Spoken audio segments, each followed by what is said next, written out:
제 남편은 자신의 가장 은밀한 곳에서 뿜어져 나오는 욕망이 곧 힘의 근원이라 믿었던 어리석은 남자였습니다. 그런 그가 젊은 상간녀를 탐하기 위해 제 30년의 세월을 짓밟았을 때 저는 결심했어요.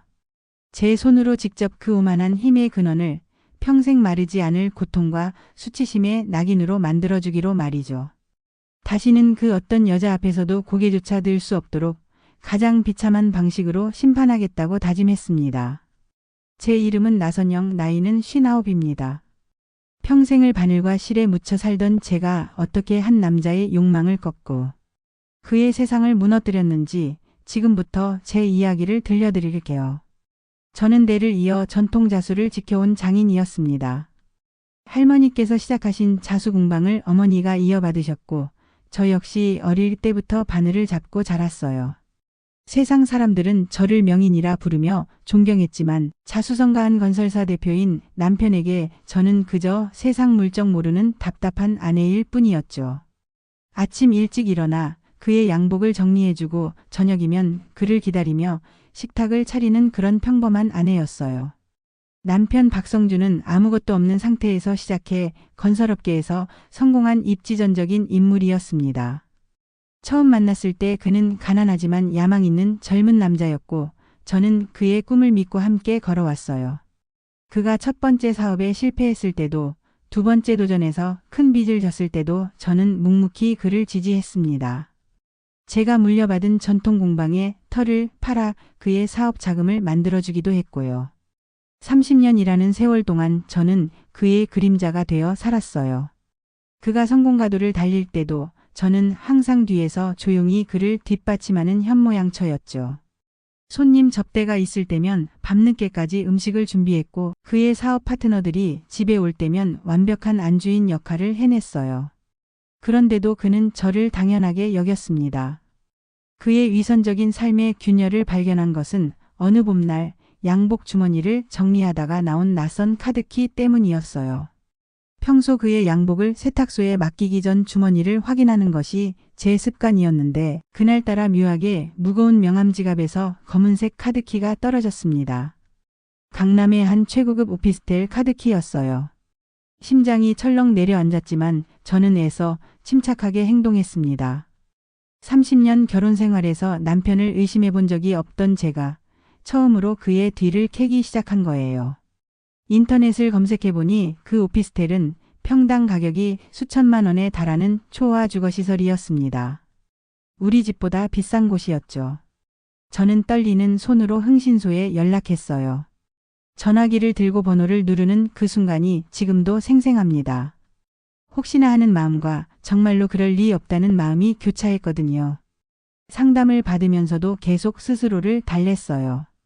설마 우리 남편이 그럴 리가 없다고 분명 사업상 필요한 거라고 말이에요. 하지만 일주일 후 제 손에 들어온 사진과 서류들은 제 30년의 결혼 생활이 기만으로 가득 찬 쇼였음을 증명했습니다. A4 봉투에 담긴 그 서류들을 받아든 순간 제 손이 덜덜 떨렸어요. 첫 번째 사진을 보는 순간부터 세상이 무너져 내리기 시작했습니다. 남편은 회사와 협력하는 젊은 인테리어 디자이너 최유라와 2년간 부적절한 관계를 이어왔어요. 그 여자의 이름은 최유라. 저보다 25살이나 어린 28의 여자였죠. 사진 속에서 그녀는 명품 가방을 들고 남편과 팔짱을 끼고 웃고 있었어요. 제가 한 번도 받아보지 못한 그런 선물들을 받으며 행복해하고 있었습니다. 더 충격적인 것은 남편이 회사 공금 60억을 횡령해서 그녀에게 그 오피스텔을 사주고 온갖 명품을 상납하고 있었다는 사실이었어요. 제게는 평생 회사가 어렵다며 인색하게 굴었던 사람이 젊은 상간녀에게는 제 전 재산을 바치고 있었던 거예요. 흥신소에서 받은 자료를 보니 그가 최유라에게 쓴 돈만 해도 80억이 넘었어요. 사진 속 남편의 표정을 보는 순간 저는 알 수 있었어요. 그가 제게 보인 적 없는 진짜 행복한 얼굴이었거든요. 30년간 저와 함께 있으면서도 단 한 번도 보여주지 않았던 그 표정을. 한 사진에서는 최유라의 이마에 키스를 하고 있었고 또 다른 사진에서는 그녀를 안고 환하게 웃고 있었어요. 그 순간 무너져 내리는 건 제 마음뿐만이 아니었어요. 제가 쌓아온 모든 믿음, 모든 사랑이 한순간에 거짓말로 변해버렸거든요. 30년 동안 저는 무엇을 위해 살았을까요? 그의 꿈을 위해 제 꿈을 포기하고 그의 성공을 위해 제 인생을 바쳤는데 결국 제가 받은 건 배신뿐이었어요. 저는 배신감에 몸을 떨며 결심했습니다. 좋아, 박성준. 니놈이 그토록 소중히 여기는 욕망의 근원을 내 인생을 끝장낸 파멸의 족쇄로 만들어주마. 그때부터 저는 슬픔에 잠겨 있을 시간이 없었어요. 분노는 차가운 이성이 되었고 제 머릿속은 복수를 위한 완벽한 설계도를 그리기 시작했습니다. 저는 단순히 장인이 아니었거든요. 수십 년간 천연염료와 희귀 약초를 다루며 저는 현대 과학이 아직 밝혀내지 못한 자연의 비밀을 알고 있었어요. 전통 자수에 사용되는 염료들은 모두 천연 재료로 만들어지는데 그 과정에서 수많은 화학 반응을 다뤄야 했거든요. 저는 며칠 밤낮으로 고서들을 파고들었습니다. 조선시대 궁중 의녀들의 비방서부터 중국 당나라 시대의 독성학 연구서까지 우리 집 서재에는 대대로 내려온 한의서들과 본초 강목 같은 귀한 책들이 있었어요. 할머니께서 자수 염료를 만들기 위해 모은 자료들이었는데 그 속에는 일반인들이 알 수 없는 비밀스러운 처방들이 숨어 있었거든요. 그리고 마침내 예로부터 암살자들이 사용했다는 무서운 비방을 찾아냈어요. 명나라 말기에 쓰인 한 비서에서 발견한 것이었는데 그것은 두 가지 물질로 이루어진 화합물에 대한 기록이었습니다. 제1제는 피부에 미세한 막을 형성하는 연고 형태였고 제2제는 특정 식물에서 추출한 액체였어요. 각각은 아무런 해가 없지만 제1제가 발린 피부에 제2제가 닿는 순간 두 물질은 강력한 화학 반응을 일으키며 마치 하나의 조직처럼 엉겨붙어 버린다는 거였어요. 고서에는 이렇게 적혀 있었죠. 수술 없이는 절대 분리할 수 없는 지옥의 족쇄가 탄생한다고. 저는 그 대목을 읽으며 소름이 돋았어요. 동시에 이것이야말로 남편에게 가장 적합한 형벌이라는 확신이 들었죠. 저는 수소문 끝에 필요한 약초들을 구해냈어요. 한 달 동안 전국의 한약재상을 뒤지며 구한 희귀한 약초들이었죠. 제1제를 만들기 위해서는 천상갑이라는 희귀한 광물과 몇 가지 독초가 필요했어요. 그 중에서도 가장 구하기 어려운 건 중국에서만 자생하는 특수한 덩굴식물의 수액이었습니다. 인터넷을 통해 중국의 약재상들과 연락을 취하고 상당한 금액을 지불해서 겨우 구해낸 재료들이었어요. 택배로 받은 약재 상자를 열어보는 순간 저는 마치 복수의 신이 저에게 힘을 주는 것 같은 기분이 들었습니다. 제 공방에서 며칠에 걸쳐 제1제, 즉 연고를 완성했어요. 전통적인 방식으로 약초들을 끓이고 달이는 과정이 며칠이나 걸렸습니다. 불의 세기를 조절하고 시간을 정확히 맞추고 온도를 체크하는 모든 과정이 완벽해야 했어요. 마치 최고급 자수 작품을 만드는 것처럼 정성과 집중력이 필요했죠. 완성된 연고는 투명하고 무치였어요. 겉보기에는 평범한 보습 크림과 전혀 구별되지 않았습니다. 그것을 미리 준비해둔 최고급 크림통에 담아 남성 활력 증진 크림이라는 라벨을 붙였죠. 인터넷에서 주문한 고급스러운 포장지로 정성스럽게 포장까지 했어요. 이제 복수를 위한 설계는 끝났어요. 남은 것은 사냥감에게 덫의 절반을 직접 채우게 하는 것뿐이었습니다. 저는 완벽한 아내를 연기하며 남편에게 접근했어요. 흥신소를 통해 남편이 주말에 상간녀 최유라와 함께 최고급 호텔 스파에 간다는 정보를 입수한 바로 전날 밤이었죠. 그날 저녁 남편이 늦게 들어왔어요. 평소보다 기분이 좋아 보였는데 아마 내일 최유라와의 만남을 생각하고 있었겠죠. 저는 그의 기분을 더욱 띄워주기 위해 그가 좋아하는 음식을 준비했어요. 갈비찜과 나물들, 그리고 그가 특히 좋아하는 된장찌개까지. 여보, 오늘 왜 이렇게 푸짐하게 차려놨어? 남편이 의아해하며 물었어요. 당신이 요즘 고생이 많으니까. 그래도 집에서만큼은 편히 쉬었으면 해서. 저는 평소보다 더 다정한 목소리로 대답했습니다. 식사를 마치고 남편이 욕실로 향하는 순간 저는 그를 붙잡고 세상에서 가장 자애로운 표정으로 크림통을 건넸어요. 여보, 당신 요즘 피곤해 보여서 준비했어요. 구하기 힘든 귀한 약재로만 만든 거니 오늘 밤 씻고 꼭 발라요. 내일 아침이면 몸이 날아갈 듯 가뿐할 거예요. 남편은 제 정성에 감동하는 척하며 의심 없이 크림을 받아들였어요. 고마워 선영아. 내가 요즘 너를 소홀히 했나. 이런 정성까지. 그는 말끝을 흐리며 죄책감 어린 표정을 지었지만 저는 이미 그 모든 연기를 꿰뚫고 있었죠. 자신의 추악한 욕망에 도움이 된다는 말에 그는 어떤 경계심도 갖지 않았어요. 오히려 크림통을 이리저리 살펴보며 만족스러워했습니다. 이거 상당히 고급스럽네.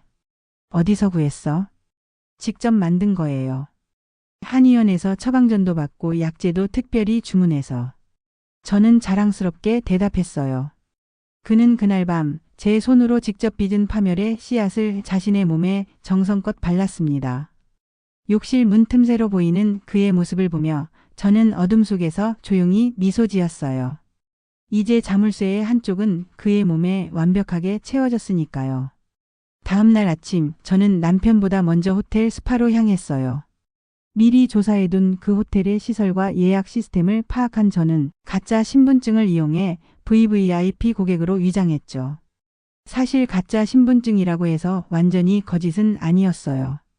제가 예전에 자수 전시회를 열면서 사용했던 예명을 활용한 것이었거든요. 남편과 상간녀가 예약한 프라이빗 룸 바로 옆방을 잡는 것은 어렵지 않았어요. 상당한 금액을 지불하고 특별 서비스를 요청했죠. 호텔 직원들에게는 제가 유명한 전통 공예가이고 완전한 프라이버시가 필요한 VIP라고 소개했어요. 작전의 무대는 완벽하게 준비되어야만 했어요. 저는 미리 준비해온 제이제가 담긴 특별한 아로마 오일을 가져왔습니다. 겉보기에는 고급 에센셜 오일과 전혀 구별되지 않는 투명한 액체였어요. 냄새도 은은한 라벤더 향이 났죠. 호텔 직원 중 한 명, 아마 20대 후반쯤 되어 보이는 여직원에게 접근했어요. 저는 그녀에게 상당한 팁을 건네며 남편이 사용할 목욕용품에 제가 가져온 특별한 아로마 오일을 섞어달라고 부탁했습니다. 제 남편이 알레르기가 심해서요. 이 오일만 사용해야 해요. 의사가 특별히 처방해 준 거라서 꼭 부탁드려요. 저는 애처로운 표정으로 부탁했고 직원은 흔쾌히 승낙했어요. 그 오일에는 바로 지옥의 화학 반응을 완성시킬 제이제가 들어있었거든요.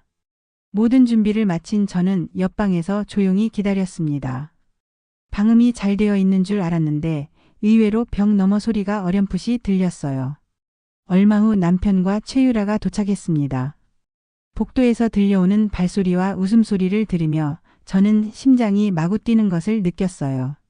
30년 동안 함께 살았던 남편이 다른 여자와 함께 있다는 현실이 생생하게 다가왔거든요. 벽 너머로 들려오는 그들의 역겨운 웃음소리가 제 심장을 얼음장처럼 만들었지만 저는 미동도 하지 않았어요. 자기야, 오늘은 정말 특별한 날이 될 것 같아. 최유라의 달콤한 목소리가 들렸죠. 그래, 우리만의 시간이니까. 아무도 방해할 수 없는. 남편의 대답이 이어졌어요. 그들의 대화를 들으며 저는 이를 악물었습니다. 하지만 동시에 복수가 완성되어가는 과정을 지켜보는 쾌감도 느꼈어요. 완벽한 복수는 뜨거운 분노가 아닌 차가운 인내로 완성되는 법이니까요. 시간이 흐르고 마침내 그들이 탕에 들어갔을 때를 저는 정확히 알 수 있었어요. 물소리와 함께 들려오는 그들의 흥겨운 목소리 때문이었죠. 저는 시계를 보며 승리를 직감했습니다. 이제 곧 무대는 아수라장으로 변할 테니까요. 제1제가 발린 남편의 피부와 제2제가 섞인 목욕물이 만나는 순간 돌이킬 수 없는 화학 반응이 시작될 것이었어요. 저는 그 순간을 30년간 기다려왔습니다. 1시간쯤 지났을까? 갑자기 옆방에서 남자의 끔찍한 비명소리가 터져 나왔어요. 이게 뭐야? 살려줘. 저는 그 순간을 30년간 기다려왔어요. 그 비명소리는 제 귀에 천상의 음악처럼 들렸습니다. 비명은 곧이어 여자의 날카로운 비명으로 이어졌어요. 이게 뭐예요? 왜 이래요? 최유라의 공포에 질린 목소리였죠. 호텔 전체가 발칵 뒤집혔어요. 복도에서 뛰어다니는 발소리와 직원들의 다급한 목소리가 들렸습니다. 어디서 비명소리가? 빨리 마스터키 가져와. 119에 신고해. 직원들이 마스터키로 문을 열고 들어갔을 때 그곳에는 차마 눈 뜨고 볼 수 없는 광경이 펼쳐져 있었다고 해요. 나중에 들은 이야기로는 남편이 자신의 가장 은밀한 부위가 속옷과 한 몸처럼 엉겨붙어 버린 채 극심한 고통 속에서 바닥을 구르고 있었대요. 최유라는 그 곁에서 공포에 질려 비명만 지르고 있었죠. 저는 옆방에서 그 모든 소리를 들으며 마침내 30년의 한이 풀리는 것을 느꼈어요. 이게 뭐야? 왜 안 떨어져?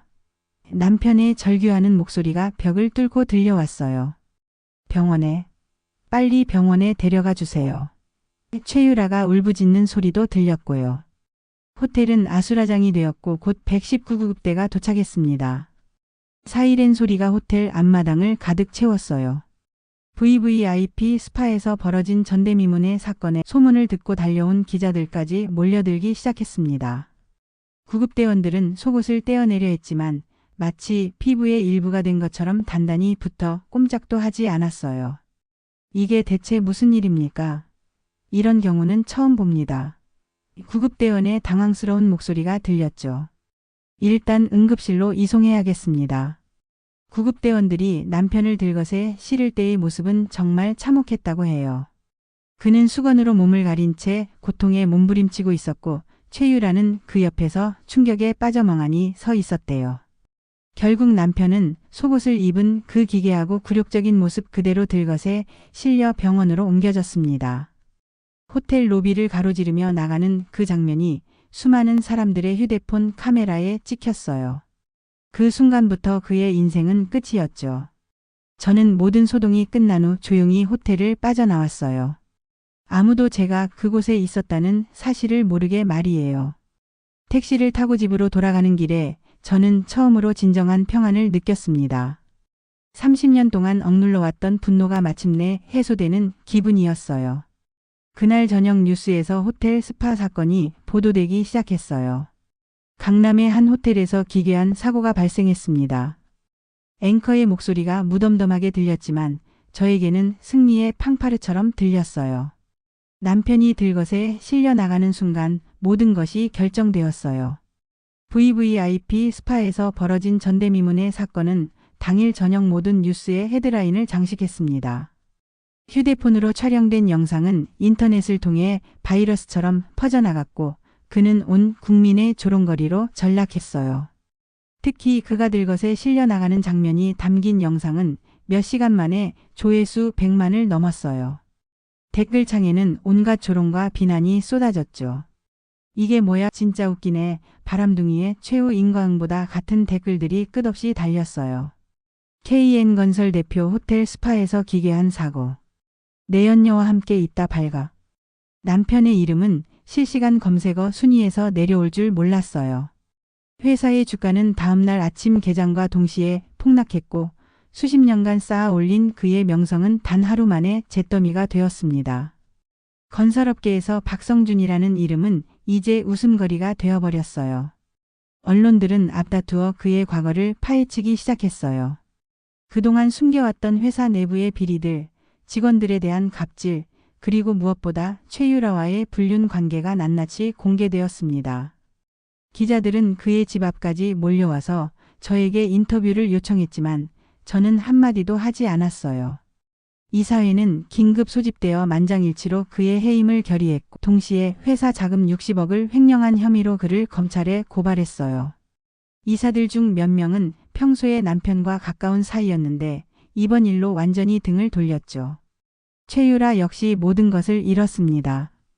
불륜녀라는 낙인이 찍힌 그녀는 업계에서 영원히 퇴출되었고 그녀의 이름은 망신의 대명사가 되어버렸어요. 그녀가 운영하던 인테리어 사무실은 문을 닫아야 했고 그녀의 클라이언트들은 모두 계약을 해지했죠. 인터넷에는 그들을 조롱하는 패러디 영상들이 쏟아져 나왔어요. 특히 남편이 고통스러워하는 모습을 패러디한 영상들은 수백만 번 재생되며 인터넷 밈이 되었습니다. 그의 얼굴은 이제 전 국민이 아는 웃음거리가 되어버렸어요. 호텔 측에서도 사건의 원인을 파악하려고 했지만 결국 원인 불명으로 결론 지를 수밖에 없었어요. CCTV를 모두 확인해봐도 특별한 이상은 없었고 사용된 목욕용품들도 모두 정상이었거든요. 저는 너무나 완벽하게 증거를 없애버렸으니까요. 이 모든 것이 제가 계획한 대로 완벽하게 흘러가고 있었어요. 저는 그제야 비로소 사건이 터진 후 처음으로 병원으로 향했습니다. 세상에서 가장 비련하고 충격받은 아내의 얼굴을 하고서 말이에요. 병원 응급실에 도착했을 때 기자들과 구경꾼들이 여전히 몰려 있었어요. 저는 그들 사이를 뚫고 들어가며 남편을 걱정하는 아내의 모습을 완벽하게 연기했습니다. 우리 남편이 어떻게 됐나요? 제발 살려주세요. 저는 의사들에게 매달렸어요. 의료진들도 이런 경우는 처음이라며 당황해했어요. 남편의 상태를 설명하는 의사의 말을 들으며 저는 속으로 쾌감을 느꼈습니다. 모든 것이 제가 의도한 대로 흘러가고 있었거든요. 모든 것을 잃은 남편은 병실에서 저를 마주했어요. 수술 끝에 문제의 속옷은 분리되었지만 그의 몸에는 평생 지워지지 않을 흉터와 만성적인 신경통이 남았거든요. 의사는 말했어요. 원인을 모르겠습니다. 이런 사례는 의학계에서 처음이에요. 아마 평생 후유증을 안고 살아야 할 겁니다. 수술실에서 나온 남편의 모습은 참혹했어요. 얼굴은 창백했고 눈에는 절망과 공포가 가득했죠. 그는 저를 보자마자 눈물을 흘리며 제 손을 붙잡았어요. 선영아, 나한테 무슨 일이 일어난 거야? 이해할 수가 없어. 병실에는 우리 둘만 있었어요. 간병인도 의사도 없는 조용한 공간에서 남편은 제 앞에 무릎을 꿇고 빌었습니다. 선영아, 내가 다 잘못했어. 제발. 이건 내가 한 짓이지? 제발 원인을 알려줘. 평생 이 고통 속에서 살 수는 없잖아. 그의 눈에는 절망과 공포 그리고 확신이 동시에 들어 있었어요. 30년을 함께 살았던 아내가 무엇을 할 수 있는 사람인지 그는 비로소 깨달았던 거죠. 내가 아니면 이런 일이 일어날 리가 없어. 제발 나한테만은 진실을 말해줘. 저는 차가운 눈으로 그를 내려다보며 아주 조용히 오직 그에게만 들릴 목소리로 속삭였어요. 제가 드린 활력 크림 효과가 아주 좋았나 보네요. 당신이 그토록 원하던 강력한 힘이 이제 평생 당신 몸의 일부가 되었으니 축하해야 할 일 아닐까요? 남편의 얼굴이 새하얗게 변했어요. 그는 제가 한 말을 이해했지만 동시에 이해하고 싶지 않아 했죠. 설마, 정말 내가 어떻게 이런 끔찍한 일을. 그 흉터를 볼 때마다 기억하세요. 당신이 내게 주었던 고통의 흔적이라는 걸. 30년 동안 나를 속이고 다른 여자와 함께 웃으며 내 인생을 짓밟았던 그 모든 날들을. 저는 그에게 영원히 풀리지 않을 의심과 공포를 남겨주고 이혼 서류를 내밀었습니다. 이미 변호사를 통해 준비해둔 서류들이었어요. 남편의 유책 사유가 너무나 명백했기에 소송은 일사천리로 진행될 게 뻔했죠. 당신이 최유라에게 준 모든 것들, 그 오피스텔, 그 명품들, 그리고 횡령한 돈들. 모든 게 증거로 남아 있어요. 이혼 소송에서 제가 이길 수밖에 없다는 거 당신도 잘 알죠? 남편은 이혼 서류를 받아들고 한동안 멍하니 바라보았어요. 그리고는 무력하게 고개를 끄덕였죠. 저는 재산의 대부분을 위자료로 인정받았어요. 30년 결혼 생활의 대가치고는 적다고 생각했지만 그래도 만족스러웠습니다. 상간녀 최유라에게도 가정을 파탄낸 책임을 물어 그녀가 받았던 오피스텔을 포함한 모든 재산을 회수했어요. 그녀는 변호사도 제대로 구하지 못한 채 모든 것을 잃었습니다. 언론의 관심이 쏟아지는 상황에서 그녀를 도와줄 사람은 아무도 없었거든요. 법정에서 남편과 마주쳤을 때 그는 완전히 다른 사람이 되어 있었어요. 과거에 당당하고만 했던 모습은 온데간데없고 초라하고 굴복한 모습의 남자가 앉아 있었죠. 심판은 완벽하게 끝났어요. 그렇게 모든 것이 끝난 후 1년이라는 시간이 흘렀습니다. 남편은 횡령죄로 실형을 선고받고 교도소에서 끔찍한 후유증과 사람들의 비웃음 속에서 살아가고 있었어요. 교도소에서도 그의 사건은 유명했거든요. 동료 수감자들조차 그를 손가락질하며 비웃었다고 해요. 가끔 교도소에서 편지가 왔어요. 용서를 빌고 다시 한번 기회를 달라는 내용이었지만 저는 한 번도 답장하지 않았어요. 그에게 줄 용서 같은 건 애초에 없었거든요. 최유라는 완전히 세상에서 사라져버렸어요. 소문으로는 고향으로 내려가서 숨어 지낸다고 하던데 정확한 소식은 알 수 없었어요. 인터넷에서 그녀의 이름을 검색하면 여전히 그때의 사건 기사들과 조롱하는 댓글들만 나왔죠. 저는 남편의 추악한 욕망이 서려 있던 그 오피스텔을 젊은 여성 공예가들을 위한 창작 지원 공간이자 저의 작은 박물관으로 탈바꿈시켰어요. 더러웠던 공간을 완전히 새롭게 리모델링했습니다. 남편과 최유라의 흔적을 모조리 지워버리고 아름다운 예술이 꽃피는 곳으로 만든 거죠. 그곳에서 저는 젊은 작가들에게 전통 자수를 가르치기 시작했어요. 할머니와 어머니로부터 이어받은 기술을 이제 다음 세대에게 전해주는 거였어요. 제자들은 저를 존경했고 저 역시 그들을 통해 새로운 활력을 얻었습니다. 무엇보다 중요한 건 이제 저는 완전히 자유로웠다는 거예요. 30년 동안 남편의 그림자가 되어 살았던 제가 마침내 나선영이라는 제 이름으로 살아갈 수 있게 된 거죠. 저는 공방 창가에 앉아 세로수를 놓기 시작했습니다.